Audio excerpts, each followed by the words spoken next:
우리 함께 말씀 보시겠습니다. 하나님의 말씀은 누가복음 19장 1절로 9절까지의 말씀입니다. 예수께서 여리고로 지나가시더라.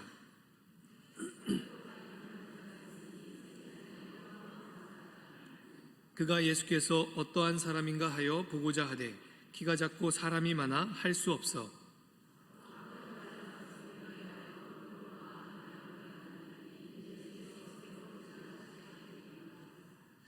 예수께서 그곳에 이르사 쳐다보시고 이르시되 삭개오야 속히 내려오라 내가 오늘 내 집에 유하여야 하겠다 하시니 무사람이 보고 수군거려 이르되 저가 죄인의 집에 유하러 들어갔도다 하더라.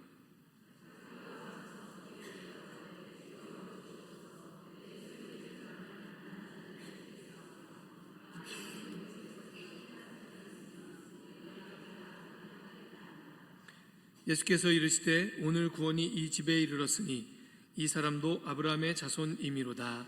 아멘. 우리 글로리아 찬양대 귀한 찬양을 하나님께 올려드립니다.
아멘. 우리 옆에 분들과 이렇게 인사하겠습니다. 당신은 아바의 사랑받는 자녀입니다.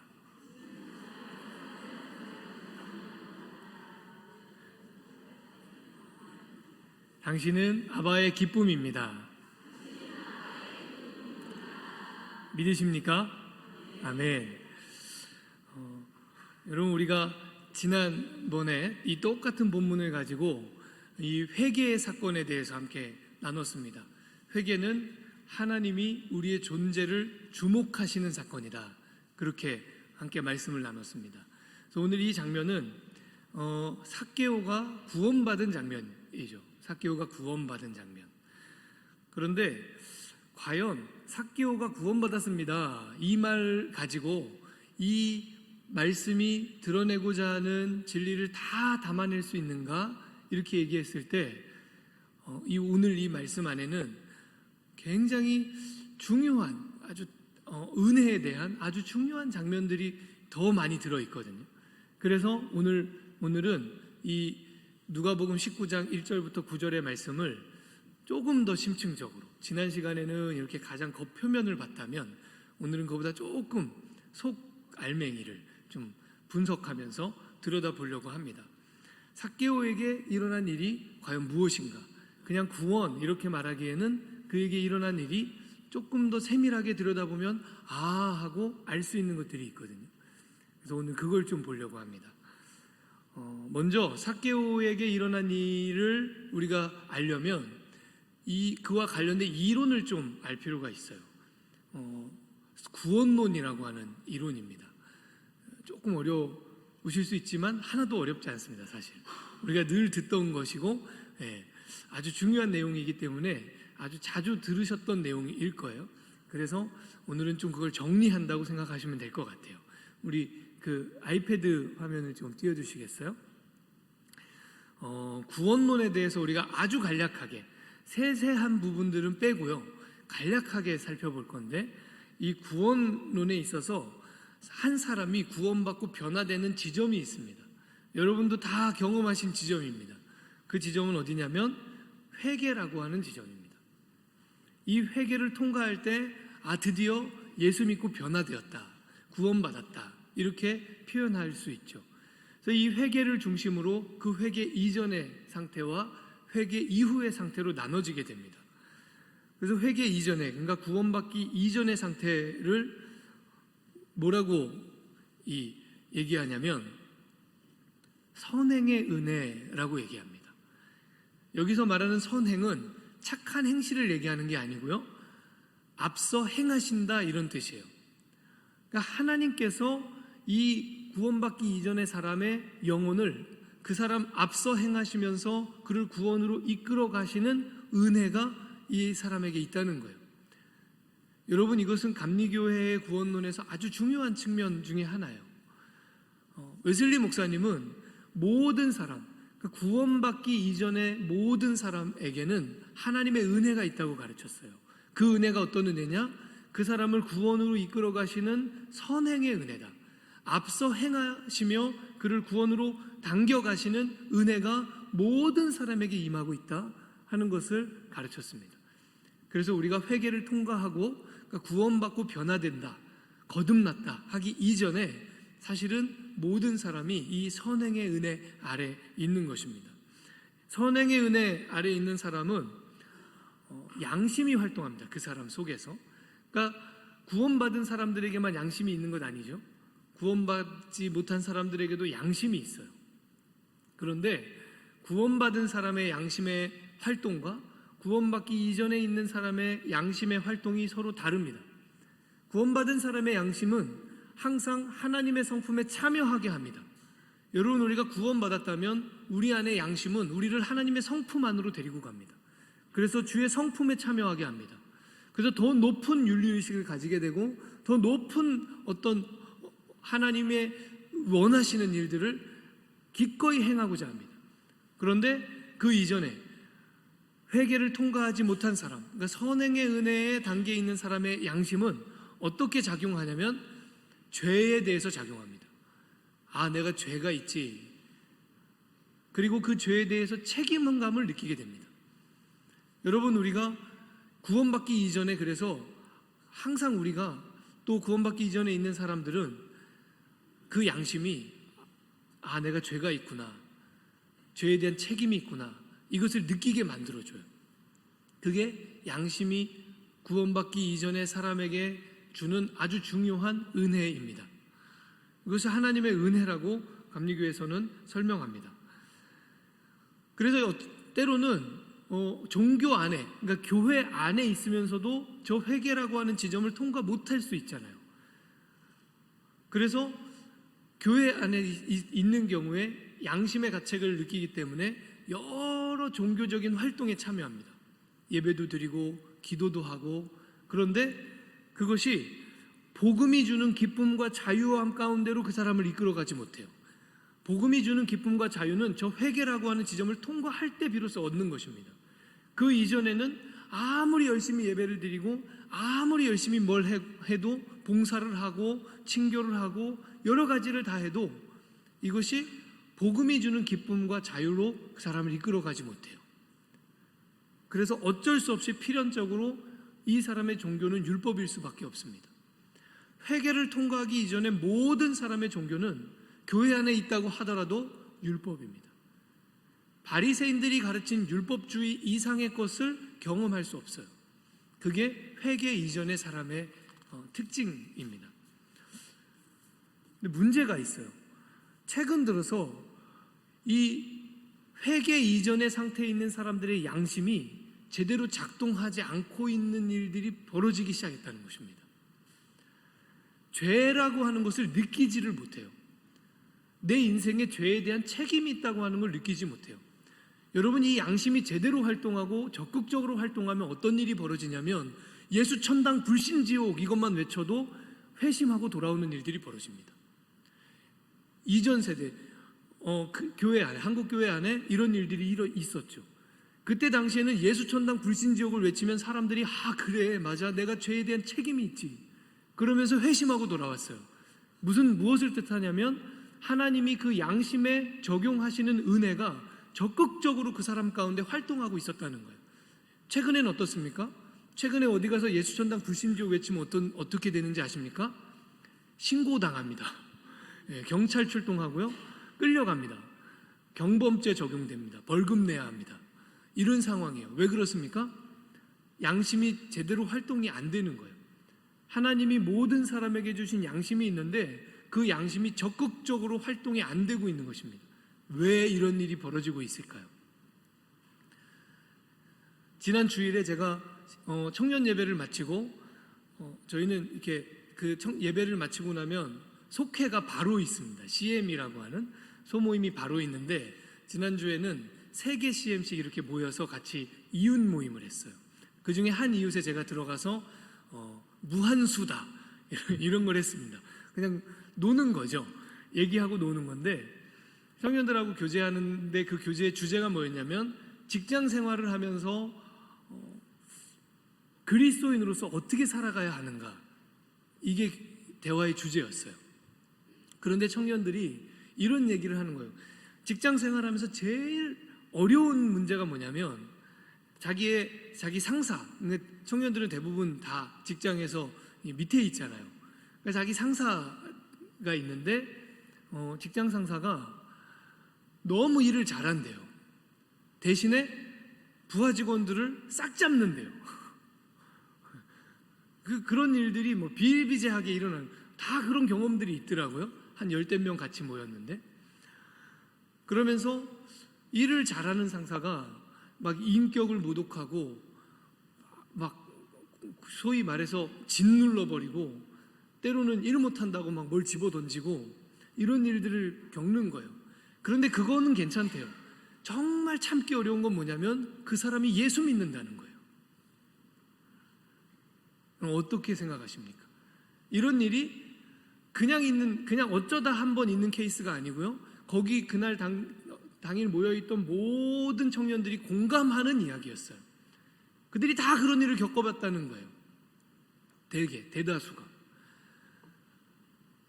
그래서 사람들이 이 사람에 대해서 수군거리고 흉을 보고 뒤에 가면 이 사람 험담을 하고 욕을 하는데 이 사람은 그것도 모르고 자기가 예수 믿는다고 하는 걸 막 드러내고 다닌다는 거예요. 자기는 그게 너무 창피하다는 거예요. 그럴 때 어떻게 해야 될지 모르겠대요. 무엇을 뜻하냐면 기독교인들이 이 올바른 성화의 과정을 가지 못하면 제대로 예수 그리스도를 닮아가고 그리스도의 성품이 드러나고 이렇게 되지 않으면 사회적으로 양심의 활동이 위축됩니다. 그래서 사람들이 죄에 대한 책임을 느끼지 않아요. 어떨 때 죄에 대한 책임이 제대로 느껴지기 시작하냐면 죄와 싸우는 사람들이 많을 때입니다. 죄를 이겨내기 위해서 정말로 피를 흘리는 투쟁을 하는 사람들, 여러분 그리스도인들 외에 죄와 싸울 사람이 누가 있습니까? 그리스도인들 외에 죄를 이기기 위해서 피 흘리는 투쟁을 할 사람들이 누가 있습니까? 그러니까 그리스도인들이 죄를 이겨내기 위해서 예수 그리스도를 붙잡고 그리스도와 함께 피 흘리는 투쟁을 하는 사람들이 많아질 때 그때 사회적으로 양심이 제대로 활동하기 시작하는 겁니다. 아, 내가 죄에 대한 책임이 있지. 이렇게 느끼는 사람들이 많아진다는 거예요. 오늘날 왜 세상 사람들이 제대로 양심의 활동이 되지 않고 양심의 활동이 자꾸 위축되고 있는가? 여러분 그 책임은 그리스도인들에게 있습니다. 그러면서 청년들이 이런 얘기를 해요. 우리 기성세대 신앙의 선배들이 제발 기본만 해줬으면 좋겠대요. 뭘 대단한 걸 바라지도 않고요. 기본만 해줬으면 좋겠대요. 이게 청년들의 입에서 나온 말이에요. 여러분 기본만 해도 세상은 제대로 작동합니다. 그리스도인들이 기본을 지켜내지 못하기 때문에 하나님이 정하신 이 영적 질서의 기본적인 부분들이 제대로 작용이 안 되고 있는 것입니다. 여러분 이 회개를 통과할 때 비로소 그 사람 뭐라고 부르냐면 구원받았다 이렇게 부르는 거예요. 그러니까 구원받은 성도를 조금 더 이렇게 전문적인 용어로 얘기하면 성화의 은혜 안에 있는 사람이라고 표현합니다. 그러니까 이 사람은 예수 그리스도를 닮아가기 시작한 거예요. 그 사람의 양심이 그를 그리스도의 성품에 참여하도록 계속 이끌어가는 것입니다. 여러분 이 회개를 통과한 사람은 그래서 더 이상 죄의 종이 아닙니다. 사망의 종로를 타지 않습니다. 이 사람은 하나님의 통치를 받습니다. 하나님이 이 사람의 주인이시고요, 하나님이 이 사람의 왕이십니다. 그래서 이 사람은 하나님 나라에 들어간 것이에요. 이 사람의 삶에 하나님 나라가 온 것입니다. 그래서 회개는요 하나님 나라로 들어가는 문이에요. 그는 율법의 무게에 짓눌리기 때문에 의를 행하지 않습니다. 성화의 단계에 있는 사람, 성화의 은혜 안에 있는 사람이 의를 행하는 이유는 그리스도께서 주신 자유 가운데 기쁨으로 의를 선택하는 거예요. 율법이 무거워서 의를 행하는 게 아니에요. 그리스도께서 자유를 주셨는데 그 자유로 기쁨으로 의를 행하기를 선택하는 사람, 그 사람이 성화의 은혜의 단계에 있는 사람입니다. 여러분이 선행의 은혜와 성화의 은혜 이 둘 사이의 관계를 우리가 잘 이해할 필요가 있어요. 선행의 은혜에 있는 사람, 늘 죄를 행한다는 뜻이 아니에요. 늘 악행을 한다는 뜻이 아니에요. 여러분 예수 안 믿는 사람들 늘 죄를 범하고 늘 악행을 범합니까? 그렇지 않습니다. 때로는 예수 안 믿는데 예수 믿는 사람들보다 더 양심적으로 사는 사람을 봅니다. 더 의롭게 사는 사람도 봅니다. 그러니까 선행의 은혜 아래에 있다고 해서 늘 악행을 저지른다는 뜻이 아닙니다. 이 사람이 의를 행하는데 문제는 그가 의를 행하는 동기와 이유가 뭐냐는 거예요. 율법입니다. 그러니까 선행의 은혜 안에 있는 사람의 가장 핵심적인 특징은 뭐냐? 그가 율법에 매여 있다 이것입니다. 율법에 의해서 사는 사람이다. 그러면 선행의 은혜에 있는 사람은, 성화의 은혜에 있는 사람은 죄 안 짓습니까? 여러분 어떠십니까? 여러분 죄 안 지으십니까? 완전히 죄를 이기셨습니까? 그렇지 않죠. 성화의 은혜에 있는 사람도 죄를 짓습니다. 그런데 성화의 은혜에 있는 사람의 특징은 뭐냐? 이 사람의 법이 생명과 성령의 법이에요. 그래서 죄를 지으나 그러나 율법에 짓눌리지 않아요. 이것이 이 사람에게 주어진 특별한 은혜요 선물입니다. 때로는 악행을 저질러요. 때로는 악을 도모할 때도 있어요. 성화의 은혜 아래 있지만, 회개를 통과했지만 여전히 내 안에 두 개의 법이 있다고 그랬잖아요, 사도 바울이. 그래서 내 안에 여전히 악을 행하는 그런 어떤 옛습성, 옛 자아가 살아있는 거예요. 그러나 악행을 범할 때 이 사람 안에서 성령이 슬퍼하시는 게 막 느껴져요. 내가 이렇게 하면 안 되지. 지금 내 안에 성령께서 슬퍼하고 계시구나. 그걸 느끼면서 당장 어디로 가는 것입니까? 하나님의 은혜 아래로 갑니다. 그리고 용서를 얻습니다. 그리고 회복을 얻습니다. 이게 성화의 은혜 아래 있는 사람의 아주 중요한 특징입니다. 그러면서 점점 예수 그리스도를 닮아가는 것입니다. 그것을 성화라고 얘기합니다. 거룩해져 가는 것입니다. 여러분, 삭개오가 구원받았습니다. 이 말의 의미는 선행의 은혜 아래에 있던 삭개오가 회개를 통과해서 성화의 은혜 아래로 들어갔다는 뜻입니다. 선행의 은혜 아래에 있던 삭개오는 어떤 사람이었습니까? 성경은 1절, 2절, 3절에서 선행의 은혜 아래에 있는 삭개오에 대해서 표현해 주거든요. 뭐라고 표현하고 있습니까? 이렇게 말하고 있어요.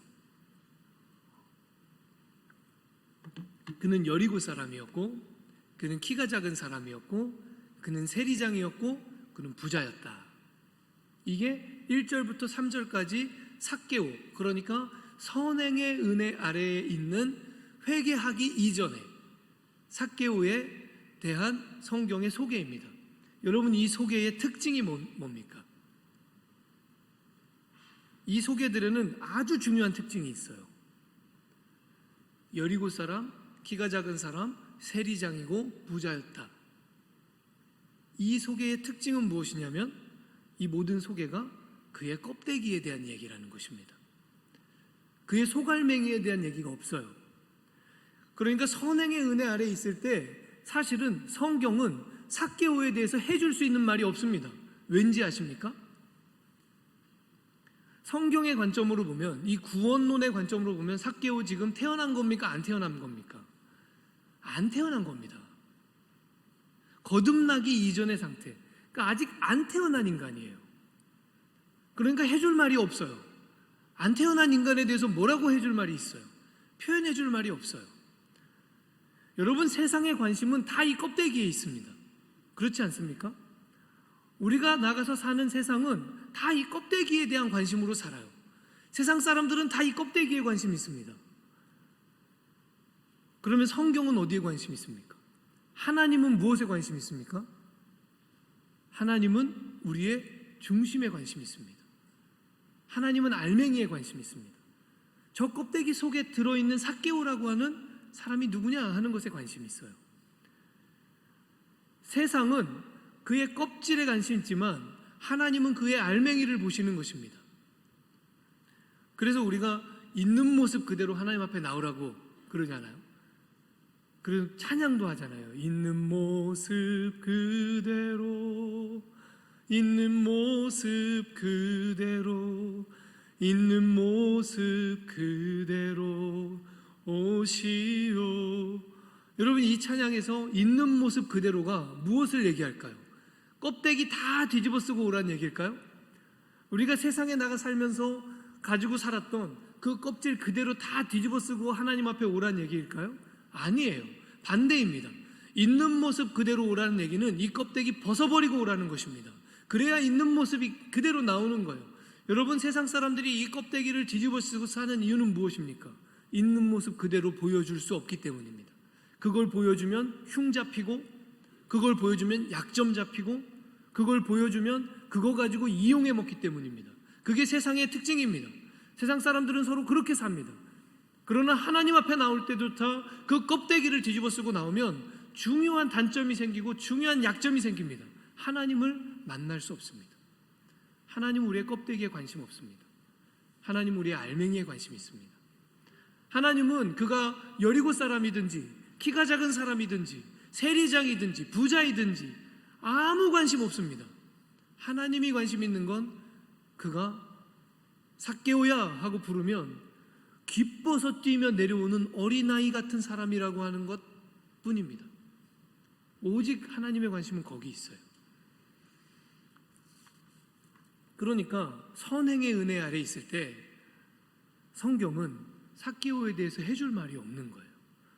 그 껍데기 말고는, 그를 둘러싸고 있는 외양 말고는 아무것도 그에 대해서 설명할 것이 없습니다. 구원받기 이전의 인간은 그래서 외양의 인간이에요. 껍데기 속에 있는 인간입니다. 그 껍질 속에 갇혀 있는 거예요. 여러분, 율법은 저 껍데기에 적용되는 것입니다. 율법은 절대로 우리의 알맹이를 건드릴 수 없어요. 율법은 저 껍데기를 가지고 우리를 좌지우지합니다. 우리를 판단합니다. 그래서 저 껍데기를 벗어내기 전까지 모든 사람은 다 율법 종교에 매여 있을 수밖에 없어요. 저 껍데기를 가지고 살잖아요. 그러면 사실은 성경이 말하는 코이노니아가 되지 않습니다. 여러분, 코이노니아라고 하는 게 뭡니까? 코이노니아라는 걸 정확하게 보여주는 사건은 사도행전 2장의 초대교회입니다. 초대교회의 코이노니아가 어떤 형식이었습니까? 이것은 그냥 말랑말랑한, 서로 만나면 기분 좋고 막 차 마시면서 반가워 막 이런 수준이 아니에요. 그래서 제가 코이노니아를 친교라고 번역하지 말고 연대라고 번역해야 된다. 제가 이거 학부 4학년 때 리포트로 교수님께 제출했거든요. 아무도 그 귀담아 듣지 않았지만 저는 그 당시에 이것은 친교라고 번역하기엔 너무 말랑말랑하다. 코이노니아는 친교가 아니고 연대다. 삶이 서로 엮여야 코이노니아입니다. 여러분, 교회가 추구하는 코이노니아는 삶이 서로 엮이는 거예요. 그래서 교회는 어디에서 하나님 나라를 발견하게 되는가 하면 바로 이 코이노니아 속에서 하나님 나라를 발견하는 것입니다. 서로의 삶이 완전히 엮이고 뒤엮여서 부자들은 기꺼이 자기들의 것을 깨뜨려서 가난한 자들에게 나눠줄 수 있을 때, 서로의 물건을 기꺼이 통용하기 시작할 때, 그때 비로소 코이노니아, 연대, 하나님의 나라가 누려지는 거예요. 그러니까 코이노니아는 말랑말랑한 것이 아니에요. 코이노니아는 언제 가능하냐? 회개할 때 가능합니다. 회개되기 이전에 코이노니아는 안 됩니다. 다 껍데기 뒤집어 쓰고 있는데 무슨 코이노니아가 되겠어요? 그래서 세상에서 우리가 훈련하는 것은 뭡니까? 사람과 사람 사이의 관계에 있어서 거리를 유지하는 거 아닙니까? 저 사람과 나와의 거리, 이 사람과 나와의 거리, 이 거리가 유지되지 않으면 서로 껍질이 긁히고 쪼개지고 부딪히고, 그래서 짜증나고 불쾌하고 이런 거잖아요. 그게 세상에서의 우리가 관계 맺는 방법이지 않습니까? 코이노니아는 그런 게 아니에요. 그러니까 이 껍데기를 벗지 않는 한 코이노니아는 안 됩니다. 교회 안에 들어올 때 이 껍데기 다 뒤집어 쓰고 들어오는 한 절대로 코이노니아는 이루어지지 않습니다. 이 껍데기를 벗어났을 때 코이노니아가 이루어집니다. 그래서 이 껍데기를 뒤집어 쓰고 사는 삶은요, 피곤합니다. 항상 무겁거든요. 그가 아무리 부자라고 하더라도, 세상에서 아무리 높은 지위를 가지고 있다고 하더라도, 그가 세상에서 아무리 잘 나가는 사람이라고 하더라도 그의 삶의 껍질은 항상 무게가 있습니다. 무겁습니다. 감당이 어려울 때도 있습니다. 여러분, 우리가 우리의 삶의 껍데기가 잘 감당되지 않는 순간들이 있잖아요. 너무 무겁게 느껴질 때가 있잖아요. 그게 피곤할 때가 있고, 그래서 삶이 뭔가 내 껍데기가 굉장히 그럴싸한데 그럼에도 불구하고 내 삶이 뭔가 굉장히 갈급하고 목마름을 느낄 때가 있지 않습니까?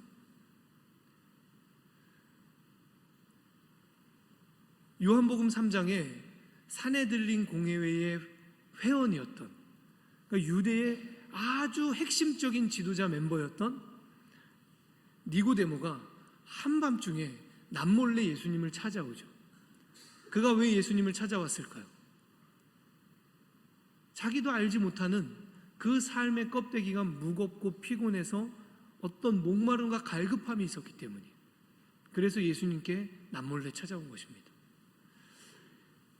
그 다음 4장에 사마리아 여인이 예수님께서 예수님이 주실 수 있는 물에 대해서 말씀하셨을 때, 그런 물이 있으면, 그 마시고 목마르지 않을 수 있는 그런 물이 있으면 좀 나에게도 좀 달라고 그렇게 요청하는 이유가 무엇입니까? 그 여인의 삶에 갈급함이 있었기 때문입니다. 그 여인의 삶을 옥죄고 있었던 그의 껍데기가 그를 목마르게 만들었고, 그를 피곤하게 만들었고, 그를 갈급하게 만들었기 때문입니다. 그러니까 예수님께 그런 물이 있으면 나에게도 좀 주시라고 요청했던 것이에요. 여러분, 오늘 삭개오가 나무 위로 올라간 이유가 무엇일까요? 그는 부자였고요. 그는 세리장이었고요. 여리고에서 아무도 건들지 못하는 사람이었습니다. 그럼에도 불구하고 그가 왜 예수님 지나가는 그 길목에 앞서서 나무 위로 올라갈 수밖에 없었을까요? 그의 삶에 갈급함이 있었습니다. 그의 삶에 목마름이 있었습니다. 껍데기를 가지고 살면 반드시 갈급하고 목마릅니다. 여러분, 우리가 그 알을 깨뜨려 버리면 어떻게 되죠?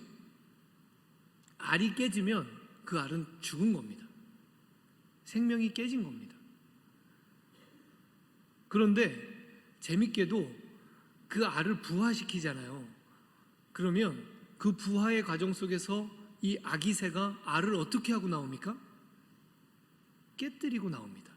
이걸 깨뜨리고 나오지 않으면 아기새가 살 수 없습니다. 그러니까 알인 채로 깨져버리면 생명이 파괴되지만 생명이 잉태되기 위해서는 반드시 그 알을 깨뜨리고 나와야 돼요. 누가요? 자기 스스로 그것을 깨뜨릴 수 있어야 됩니다. 외부의 힘에 의해서 그 알이 깨져버리면 생명이 파괴되고 인격이 파괴되고 파탄납니다. 그런데 태어나기 위해선 반드시 그 알을 깨뜨려야 됩니다. 스스로. 여러분, 우리가 우리를 둘러싸고 있는 이 껍데기를 깨뜨릴 수 있는 힘을 어디에서 얻을 수 있을까요? 회개라고 하는 사건에서 가장 중요한 핵심은 바로 이거예요. 하나님이 이 알맹이, 우리를 둘러싸고 있는 이 껍데기, 이것을 깨뜨리고 나올 수 있는 힘을 주시는 사건이 바로 회개입니다. 그것을 성경은 뭐라고 표현하냐면 은혜라고 얘기합니다. 예수님이 삭개오에게 이렇게 은혜를 베푸셨죠. 삭개오야. 예수님이 삭개오를 향해서 삭개오야 하고 은혜를 베풀었을 때 삭개오가 그를 둘러싸고 있는 껍데기를 스스로 깨부수고 나무 아래로 천진난만한 어린 소년이 돼서 내려오는 겁니다. 기뻐하고 즐거워하며 내려오는 것입니다. 이게 은혜의 힘입니다. 여러분, 그래서 회개를 가능하게 하는 힘은 무엇이냐? 그것은 은혜예요. 회개를 생각할 때 내가 자꾸 뭘 해야지 이렇게 생각하시면 안 돼요. 성경은 우리에게 뭘 하라는 것이 아닙니다. 하나님이 은혜를 베푸신다는 거예요. 하나님이 그 은혜를 우리에게 주신다는 거예요. 그게 회개에 있어서 가장 중요한 핵심이에요. 은혜만이 우리로 하여금 우리를 둘러싸고 있는 껍데기를 깨트릴 힘을 줍니다. 그걸 부수고 나올 수 있는 힘을 주는 것은 하나님의 은혜뿐입니다. 은혜 외에는 어떠한 것도 우리 스스로 그 껍질을 깨부술 수 있는 힘을 주지 않습니다. 오직 은혜뿐입니다. 그래서 에베소서 2장 8절 9절의 말씀을 우리가 보시면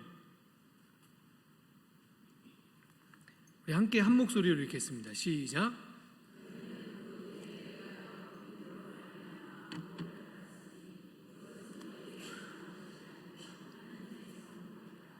행위에서 난 것이 아니니 이는 누구든지 자랑하지 못하게 함이라. 아멘. 여러분, 우리가 이 회개를 통과할 때 우리를 이끌고 그 회개를 확 통과할 수 있도록 만드는 그것, 하나님의 은혜. 이 에베소서 2장 8절은 그 은혜에 대해서 말씀하고 있는 거예요. 다시 띄워주시겠어요? 2장 8절 말씀. 이 은혜는요, 우리에게 아무런 조건 없이, 아무런 요구사항 없이 우리를 용서하신 하나님의 은혜를 얘기하는 것입니다. 그래서 은혜에 의하여 믿음으로 말미암아 이렇게 돼 있잖아요. 우리가 믿음을 너무 강조하는 측면이 있어요. 그런데 사실 바울이 믿음보다 더 중요하게 강조하는 건 무엇인지 아십니까? 은혜입니다. 믿음이 아니에요. 바울이 믿음이라고 하는 용어를 사용할 때 그것은 우리에게 너 믿어 뭐 이런 용어로 쓰는 게 아니에요. 바울에게 있어서 이 믿음이라고 하는 용어는 무엇에 반대냐면 율법에 대한 노력의 반대 개념이에요. 율법의 노력으로 우리가 구원받은 것 아니라 은혜를, 베풀어진 그 은혜를 그냥 믿음으로써, 받아들임으로써. 여러분, 그것을 받아들이는데 우리의 힘이 들어갑니까? 뭐가 필요합니까? 우리의 노력이 필요합니까? 아니에요. 아무것도 필요치 않아요. 그러니까 사실 바울이 믿음이라고 하는 용어를 사용할 때 바울이 말하고 싶었던 건 뭐냐? 우리가 아무것도 한 것이 없다는 뜻입니다. 바울에게 있어서 믿음이라고 하는 말은 그 은혜를 적용받은 사람이 아무것도 한 게 없다고 하는 뜻의 단어예요. 그런 용어예요. 그래서 2장 9절에서 뭐라는 겁니까? 누구든지 자랑할 것이 없게 하려고 그렇게 하셨다는 거예요. 여러분, 믿음은 자랑할 수 있는 게 아니에요. 그냥 내가 주님을 믿었습니다. 이것은 무슨 뜻이냐면 바울의 설명대로 하면 내가 구원받는데 아무것도 한 게 없습니다. 내가 은혜 받는데 아무것도 한 게 없습니다. 저는 자랑할 게 없습니다. 저에게 왜 이런 놀라운 은혜가 주어졌는지 저는 알 길이 없습니다. 하나님 왜 저 같은 죄인에게 이런 놀라운 은혜를 주셨는지, 왜 이 구원의 놀라운 역사를 저에게 주셨는지 저는 알 길이 없습니다. 그게 믿음이라고 하는 용어 안에 담겨져 있는 진짜 의미입니다. 그러니까 우리가 믿음으로 무엇을 믿는 것입니까? 은혜를 믿는 거예요. 하나님의 은혜. 아무 조건 없이, 아무런 요구 없이 우리를 용서하시고 받아들여 주신 그 하나님의 은혜. 어떤 조건, 요구 조건 없이 삭개오야 하고 부르시는 그 예수 그리스도의 은혜. 여러분, 그 은혜를 우리도 받은 것 아닙니까? 승기야 하고 부르셨을 때 제가 구원받은 것입니다. 그 은혜가 우리를 태어나게 하는 것입니다. 그 은혜가 우리에게 새 삶을 주시는 것입니다. 우리가 새 삶을 얻었다면 우리가 무엇을 해서입니까? 우리가 뭐 자랑할 게 있습니까? 내가 이렇게 했더니 나에게 새 삶이 주어졌다고. 여러분, 무슨 그런 공식이 있습니까? 없습니다. 구원받는데 무슨 공식이 있으면 그거 이상한 겁니다. 잘못된 겁니다. 당신은 어떻게 구원받았습니까? 우리가 할 수 있는 말은 이것뿐이에요. 모르겠어요. 어떻게 내가 구원을 받았는지 알 길이 없습니다. 왜 나에게 그런 구원이 주어졌는지 도대체가 이해가 안 됩니다. 그냥 하나님이 주셨습니다. 그래서 감사할 뿐입니다. 그래서 그냥 그것을 누릴 뿐입니다. 이것은 선물입니다. 여러분, 바로 회개에 있어서 가장 중요한 사건, 가장 중요한 측면은 뭐냐? 하나님이 우리를 위해서 무엇을 하셨는가입니다. 자꾸 우리는 이 회개를 이야기하면서 내가 구원받기 위해서 무엇을 했는가? 자꾸 이것을 얘기하는 이상한 흐름이 자꾸 생기는 것 같아요. 아니요. 우리는 한 것이 없어요. 내가 믿었더니 구원받았습니다. 아니요. 이건 믿음에 대해서 잘못 이해하고 있는 겁니다. 믿었더니 구원받은 것이 아니고 은혜를 부어주셔서 그 은혜에 반응했기 때문에 그냥 구원이 된 거예요.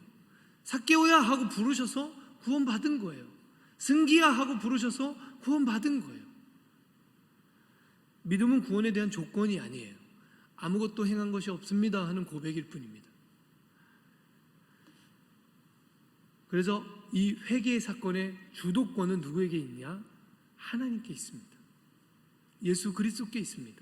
일방적으로 우리를 불러주신 은혜, 일방적으로 우리를 초청해 주신 은혜, 그 은혜 안에 회개의 가장 중요한 측면이 있습니다. 여러분, 그러니까 은혜가 답입니다. 은혜로 사는 것입니다. 은혜 빼면 우리는 시체입니다. 맞습니까? 은혜 빼면 우리는 사는 게 아닙니다. 그러니까 그 은혜를 잃어버리는 순간, 내가 하나님의 은혜로 살고 있구나, 이 사실을 놓쳐버리는 순간 그 순간부터 그리스도인은 꺾어진 가지입니다. 맞습니까? 더 이상 공급이 없습니다. 가지가 꺾어지면 처음엔 살아있는 것 같죠. 그러나 금세 마르기 시작합니다. 생명이 상실되고 소실되기 시작합니다. 그리스도인이 은혜에 대한 감각을 잃어버리는 순간, 내가 은혜로 살고 있다고 하는 고백이 내 입술과 내 심령 가운데서 마르는 순간 이거 지금 뭘 의미하는 것입니까? 그리스도께 접붙여져 있던 것이 꺾어졌다는 것을 의미하는 거예요. 떨어졌다는 것을 의미하는 거예요. 그래서 그 고백이 나오지 않는 거예요. 내가 은혜로 살고 있습니다. 은혜 아니면 나는 살 수 없습니다. 여러분, 우리가 그 은혜로 사는 것입니다. 날마다 그 은혜로 사십시다. 그 은혜를 빼면 살 수 없게 되십시다. 그래야 사는 것입니다. 은혜로 사는 사람들이 정말 필요합니다. 우리가 은혜로 살아야 됩니다. 시간에 우리가 잠시 기도하기를 원하는데 찬송가 305장 1절만 우리 2번 부르시고 기도했으면 좋겠어요. 여러분, 그 은혜는 놀라운 것이지 않습니까? 놀랍다는 얘기는 이유를 알 수 없다는 것입니다. 나 같은 죄인 살리신 주 은혜 놀라워. 내가 이유를 모르겠습니다.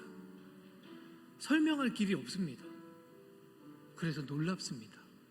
우리 그 고백을 주님께 2번 불러서 드리겠습니다. 나가 죄인 살리신 주의 놀라워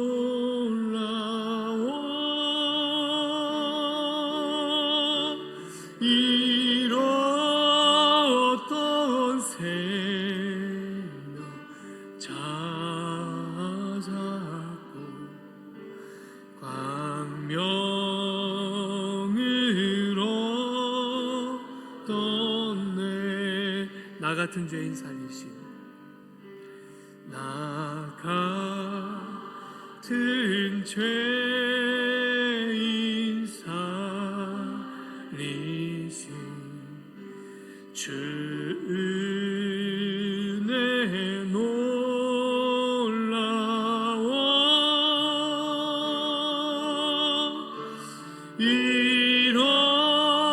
잃었던 생명 찾았고 광명을 얻었네. 우리 이 시간에 잠시 기도할 때 우리 이렇게 기도합시다.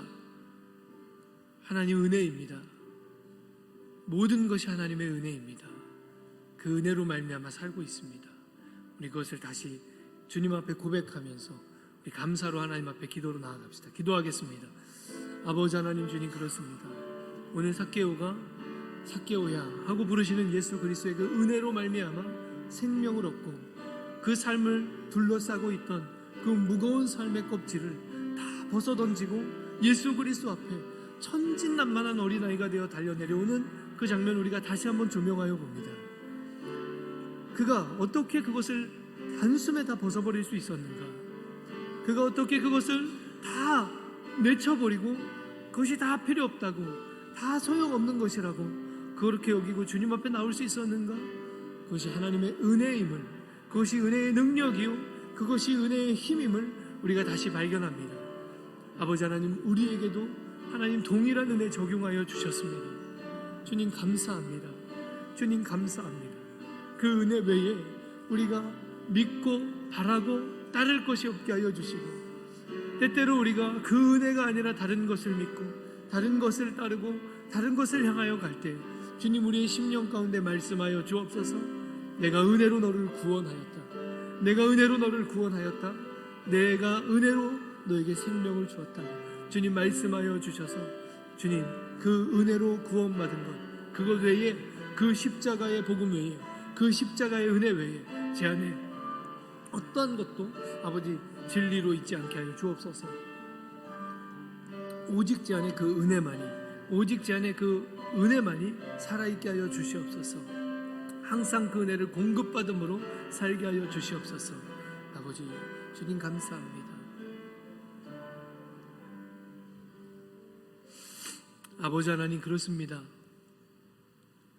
오늘 삭개오가 그를 둘러싸고 있던 그 삶의 모든 겁질, 그것을 단순에 다 벗어버릴 수 있었던 그 이유가 무엇인가, 그 힘이 도대체 어디에서 나왔는가 하는 것을 함께 보았습니다. 그것은 은혜입니다. 그에게 은혜가 주어졌을 때 그는 그의 껍데기를 다 부숴버릴 수 있었습니다. 주님, 우리도 때때로 그 껍데기 때문에 무겁게 그렇게 삶을 살아갈 때가 있습니다. 주님, 그 우리를 둘러싸고 있는 무거운 껍질을 이겨낼 수 있는 힘, 그것이 아버지의 은혜임을 기억하게 하여 주시고 항상 그 은혜를 공급받아 살게 하여 주옵소서. 때때로 그 은혜가 공급되지 않을 때 재빨리 주님 앞에 가서 죄를 회개하며 그 은혜를 공급하여 달라고 간구하는 우리가 되게 하여 주옵소서. 예수님의 이름으로 기도합니다. 아멘. 하늘에 계신 우리 아버지여, 이름이 거룩히 여김을 받으시오며 나라가 임하옵시며 뜻이 하늘에서 이루어진 것 같이 땅에서도 이루어지이다. 오늘날 우리에게 일용할 양식을 주옵시고 우리가 우리에게 죄 지은 자를 사하여 준 것 같이 우리 죄를 사하여 주옵시고 우리를 시험에 들게 하지 마옵시고 다만 악에서 구하옵소서. 나라와 권세와 영광이 아버지께 영원히 있사옵나이다. 아멘.